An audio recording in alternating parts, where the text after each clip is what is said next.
നിലവിൽ ഈ ചൂരൽമല ഈ അപകടം ഫെലിക്സ് കൃത്യമായി നിൽക്കുന്ന സ്ഥലവും അതിന് സമീപത്തുള്ള വീടുകളൊക്കെ ഉണ്ടല്ലോ, അതായത് അപകടത്തിൽ നിന്ന് കഷ്ടിച്ച് രക്ഷപ്പെട്ട വീടുകളൊക്കെ, അവിടെയൊക്കെ ആളുകൾ താമസിക്കുന്നുണ്ടോ അതോ അവരും ഇപ്പോൾ ദുരിതാശ്വാസ ക്യാമ്പുകളിലേക്കൊക്കെ മാറിയിരിക്കുകയാണോ?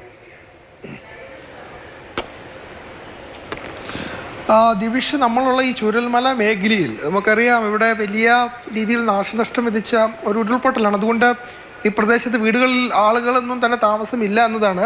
പ്രത്യേകിച്ചും രണ്ട് കൈവരികളിലായി ഈ പുഴ മാറി ഒഴുകുകയും പലയിടങ്ങളിലായി വീടുകൾക്ക് നാശനഷ്ടം സംഭവിക്കുകയും ചെയ്തു. അതുകൊണ്ട് ഈ മേഖലയിൽ നമ്മളിപ്പോൾ ഈ സമയത്ത് എത്തുമ്പോൾ ഇവിടെ വീടുകളിൽ ആളുകളുടെ താമസമൊന്നും തന്നെ ഇല്ല. കുറേയധികം മാറി ഈ ഉരുൾപൊട്ടൽ ബാധിക്കാത്ത മേഖലയിൽ താമസിച്ച ആളുകൾ മാത്രമാണ് ഇപ്പോൾ അവിടെയുള്ളത്. അതല്ലാതെ കഷ്ടിച്ച് രക്ഷപ്പെട്ടവർ പോലും ദുരിതാശ്വാസ ക്യാമ്പുകളിലേക്ക് മാറിയിട്ടുണ്ട്. ഏറ്റവും പ്രധാനപ്പെട്ട കാര്യം ദിവിഷ്, അതിന് കാരണം ഒരുപക്ഷെ വീണ്ടും ഉരുൾപൊട്ടുണ്ടാകാനുള്ള സാധ്യതയുണ്ട്. അല്ലെങ്കിൽ വീണ്ടും അങ്ങനെ ഒരു സംഭവം അങ്ങനെ ഒന്നുണ്ടായാൽ തീർച്ചയായും അതിനൊരു മുൻകരുതൽ എന്ന നിലയിൽ കൂടിയാണ് ഈ പ്രദേശത്ത് ഇത്രയും അതിൽ ഭാഗ്യം കൊണ്ട് മാത്രം രക്ഷപ്പെട്ട അല്ലെങ്കിൽ അത്രയും സാഹസികമായി രക്ഷപ്പെട്ട ആളുകളെ പോലും ദുരിതാശ്വാസ ക്യാമ്പുകളിലേക്കൊക്കെ തന്നെ ഇന്നത്തെ രാത്രി മാറ്റി പാർപ്പിച്ചിട്ടുള്ളത്. മാത്രമല്ല വൈദ്യുതി ഇല്ല, ഇരുട്ടാണ്, മുഴുവൻ വൈദ്യുതി ഇല്ലാത്തൊരു സമയം, ദുർഘടമായ പാതകളൊക്കെ തന്നെയാണ്. അതുകൊണ്ട് ഇവിടേക്ക് ഈ വീടുകളിലേക്കൊക്കെ ആളുകൾക്ക് തിരിച്ചെത്തുക എന്ന് പറയുന്നത്, പലർക്കും വീടുകളില്ല, വീടുകൾ പൂർണ്ണമായും ഒലിച്ചുപോയി. വീടുകൾ ഉള്ളത് തന്നെ അത് വലിയ രീതിയിൽ മണ്ണും കല്ലും ചെളിയും നിറഞ്ഞൊരവസ്ഥയിലാണ്. അതുകൊണ്ട് ഈ പ്രദേശത്തുള്ളവർക്ക് തിരികെ വീടുകളിലേക്ക് എത്തുക എന്നത് അത്ര എളുപ്പമുള്ള കാര്യം തന്നെയല്ല. അത് വലിയ ബുദ്ധിമുട്ടേറിയതും വെല്ലുവിളിയേറിയതും ഒന്നാണ്. മാത്രമല്ല ജീവന് സുരക്ഷ കൂടി വേണം. കാരണം എപ്പോൾ വേണമെങ്കിലും വീണ്ടും ഉരുൾപൊട്ടൽ സംഭവിക്കാം. അപ്പോൾ ആ ഒരു പശ്ചാത്തലത്തിൽ ഇവിടേക്ക് ആളുകളെ ഒന്നും തന്നെ ഈ അവരുടെ വീടുകളിലേക്ക് തിരികെ എത്തിച്ചിട്ടില്ല. അവർ ഒക്കെ തന്നെ ദുരിതാശ്വാസ ക്യാമ്പുകളിലേക്കാണുള്ളത്. ഏതായാലും ദിവിഷ് സൂചിപ്പിച്ച പോലെ തന്നെ തിരച്ചിൽ നാളെ പൂർണ്ണമായും പൂർത്തിയാക്കിയാൽ മാത്രമായിരിക്കും എത്ര അല്ലെങ്കിൽ എത്ര മരണം സംഭവിച്ചു, എത്ര പേർക്ക് പരിക്ക് പറ്റി, എത്ര പേരെ കാണാതായി തുടങ്ങിയ വിവരങ്ങൾ, ഒരു കൃത്യമായ വിവരങ്ങളിലേക്ക് കാര്യങ്ങൾ എത്തുക. ഏതായാലും ഇപ്പോഴത്തെ സാഹചര്യത്തിൽ 116 മൃതദേഹങ്ങളുടെ പോസ്റ്റ്മോർട്ടം പൂർത്തിയായെന്നതാണ് ആരോഗ്യമന്ത്രി തന്നെ അറിയിക്കുന്നത്. പക്ഷേ അതിൽ കൂടുതൽ മരണം സംഭവിച്ചു എന്നത് വ്യക്തമാണ്. പ്രത്യേകിച്ചും പലയിടങ്ങളിലായും ശരീരാവശിഷ്ടങ്ങളൊക്കെ തന്നെ കിട്ടിയിട്ടുമുണ്ട്. അപ്പോഴേതായാലും ഇപ്പോഴത്തെ പശ്ചാത്തലത്തിൽ നാളെ ഈ പറയുന്ന തിരച്ചിൽ പൂർണ്ണമായും പുനരാരംഭിക്കും, വളരെ വേഗം പുനരാരംഭിക്കും. അതുകൊണ്ടാണ് ഈ ദൃശ്യങ്ങളിൽ കാണാൻ കഴിയും മണ്ണുമാന്തി യന്ത്രങ്ങളും മറ്റും ഒക്കെ തന്നെ ഇവിടെ വളരെ കൃത്യമായി തന്നെ സജ്ജീകരിച്ചിട്ടുണ്ട്. കാരണം വളരെ വേഗം നാളെ പുലർച്ചെ തന്നെ അതിരാവിലെ തന്നെ രക്ഷാപ്രവർത്തനം തുടങ്ങേണ്ടതുണ്ട്, പുനരാരംഭിക്കേണ്ടതുണ്ട്. അതുകൊണ്ട് പുതിയ ദൗത്യത്തിനൊക്കെ തന്നെയായി പുതിയ മണ്ണുമാന്തി യന്ത്രങ്ങളൊക്കെ തന്നെ വളരെ നേരത്തെ ഇന്ന് രാത്രി തന്നെ ഇവിടെ കൊണ്ട് എത്തിച്ച് സജ്ജീകരിച്ച് വെച്ചിരിക്കുകയാണ്. കാരണം വളരെ പെട്ടെന്ന് തന്നെ ഈ രക്ഷാപ്രവർത്തനം പൂർത്തീകരിച്ച് അതിനൊരു വലിയ രീതിയിൽ പുരോഗമനം കൊണ്ടുവരണം എന്ന് തന്നെയാണ് ജില്ലാ ഭരണകൂടം സർക്കാരും ഒക്കെ തന്നെ ആഗ്രഹിക്കുന്നത്. അതുകൊണ്ടാണ് ഏറെ നേരം അല്ലെങ്കിൽ വളരെ നേരെ തന്നെ ഇതിനുള്ള സജ്ജീകരണങ്ങളൊക്കെ തന്നെ പൂർത്തിയാക്കിയിട്ടുള്ളത്. അതായത് ഒരു ഭാഗികമായിട്ടെങ്കിലും വൈദ്യുതി ബന്ധം പുനഃസ്ഥാപിക്കാൻ കഴിഞ്ഞു എന്ന് അറിയിച്ചിരുന്നു. ഇപ്പോൾ ഫെലിക്സ് നിൽക്കുന്നതിൻ്റെ സമീപ പ്രദേശങ്ങളിൽ എവിടെയെങ്കിലും അങ്ങനെ വൈദ്യുതി എത്തിക്കാൻ കഴിഞ്ഞിട്ടുണ്ടോ? അതെങ്കിൽ ആ ഒരു വെളിച്ചമെങ്കിലും ഈ ഒരു സമയത്ത് ഒരു ആശ്വാസമായേനെ. എന്താണ് അവിടുത്തെ സ്ഥിതി?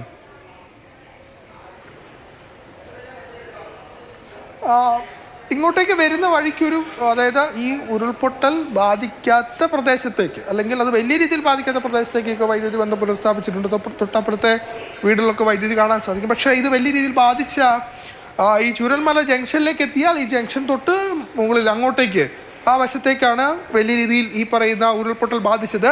ആ മേഖലയിലേക്ക് വൈദ്യുതി ബന്ധം പുനഃസ്ഥാപിക്കാൻ കഴിഞ്ഞില്ല. പ്രത്യേകിച്ചും ട്രാൻസ്ഫോമർ അടക്കം ഒലിച്ചു പോകുന്നൊരു സ്ഥിതിവിശേഷമുണ്ട്. അതായത് പൂർണ്ണതോതിൽ അവിടെ ഈ വൈദ്യുതി ബന്ധം പുനഃസ്ഥാപിക്കുക എന്ന് പറയുന്നത് വലിയ വെല്ലുവിളി നിറഞ്ഞതാണ്. പ്രത്യേകിച്ചും ട്രാൻസ്ഫോമർ അടക്കം ഒലിച്ചു പോയത് കൊണ്ട് തന്നെ അത് ഭാഗികമായി കൂടി പുനഃസ്ഥാപിക്കണ വലിയ വെല്ലുവിളിയും ബുദ്ധിമുട്ടും നേറിയതാണ്. അതുകൊണ്ട് അവിടേക്ക് വൈദ്യുതി ബന്ധം പൂർണ്ണമായും പുനഃസ്ഥാപിക്കാൻ കഴിഞ്ഞിട്ടില്ല. പക്ഷേ ഈ പറയുന്ന ചുരൽമലയ്ക്ക് അടുത്തുള്ള സ്ഥലത്ത് വരെയും ഇപ്പോഴേതായാലും വൈദ്യുതി ബന്ധം പുനഃസ്ഥാപിച്ചിട്ടുണ്ട്. പക്ഷേ പൂർണ്ണതോതിൽ പുനഃസ്ഥാപിക്കേണ്ടതുണ്ട്. പക്ഷേ അതൊക്കെ അതിനപ്പുറത്തേക്ക് പ്രത്യേകിച്ചും ഈ ആളുകളെ കണ്ടെത്തുക, കാണാതായവരെ കണ്ടെത്തുക എന്നൊക്കെയാണ്, അതിനൊക്കെ തന്നെയാണ് വലിയ പ്രാധാന്യം നൽകുന്നത്. അതുകൊണ്ട് കേന്ദ്രമന്ത്രി നേരത്തെ അറിയിച്ച ഈ ബെയിലി പാലം പണിയാൻ ആവശ്യമായ സംവിധാനങ്ങളുമായി കേന്ദ്ര സേനയുടെ സംഘം വൈകാതെ എത്തുമെന്നാണ്. അത് അങ്ങനെയെങ്കിൽ ഈ നിലവിൽ ആ പാലം ഉണ്ടായിരുന്ന ആ ഭാഗത്ത് തന്നെയായിരിക്കുമോ അങ്ങനെ ഒരു താൽക്കാലിക പാലം പണിയുക? കാരണം വാഹനങ്ങൾ മുണ്ടക്കയത്തേക്ക് എത്തിക്കുക എന്നതൊരു മുണ്ടക്കയിലേക്ക് എത്തിക്കുക എന്നതൊരു പ്രധാനപ്പെട്ട കാര്യമാണല്ലോ. ആ സംവിധാനങ്ങളുമായി സൈന്യം ഈ രാത്രി അവിടെ എത്തിച്ചേരാൻ സാധ്യതയുണ്ടോ, അതോ പുലർച്ചെ ആയിരിക്കുമോ ഇനി കൂടുതൽ സേനയും ഒക്കെ അവിടെ എത്തുക?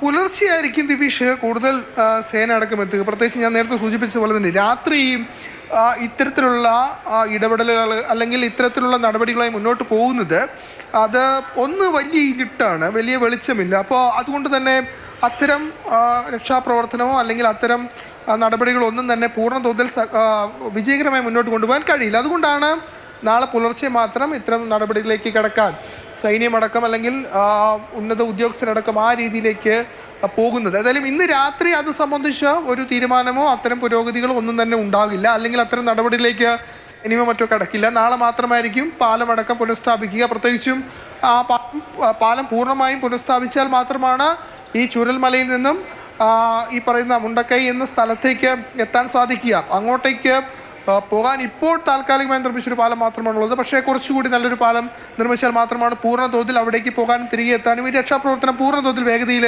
എത്തിക്കാനും കഴിയുക. അപ്പോൾ അതുകൊണ്ട് അത് നാളെ പുലർച്ചെ മാത്രമായിരിക്കും അത് അത്രയും വേഗത്തിൽ നടപ്പിലാക്കാൻ കഴിയുക. ഇപ്പോഴത്തെ സാഹചര്യം അതൊരു വലിയ വെല്ലുവിളി നിറഞ്ഞ ഒന്നാണ്. ഈ രാത്രി അത് പൂർണ്ണ തോതിൽ ആ രക്ഷാപ്രവർത്തനം അല്ലെങ്കിൽ അത്തരം ഒരു നടപടിയിലേക്ക് കടക്കുക എന്നത്. അതുകൊണ്ട് ഇപ്പോൾ അങ്ങനെയൊന്നുമില്ല. ഇപ്പോൾ പൂർണ്ണ തോതിൽ ഈ പ്രദേശത്ത് തിരച്ചിലൊക്കെ തന്നെ പൂർണ്ണമായും അവസാനിപ്പിച്ചു. നാളെ രാവിലെ തിരച്ചിൽ പൂർണ്ണ തോതിൽ തുടങ്ങാൻ അല്ലെങ്കിൽ അതിവേഗതയിൽ തുടങ്ങാനുള്ള സജ്ജീകരണങ്ങളൊക്കെ തന്നെ ചൂരൽമലയിൽ പൂർത്തിയാക്കിയിട്ടുണ്ട്. ശരി, ഫെലിക്സാണ് വിവരങ്ങൾ നൽകിക്കൊണ്ടിരിക്കുന്നത്. ഇപ്പോൾ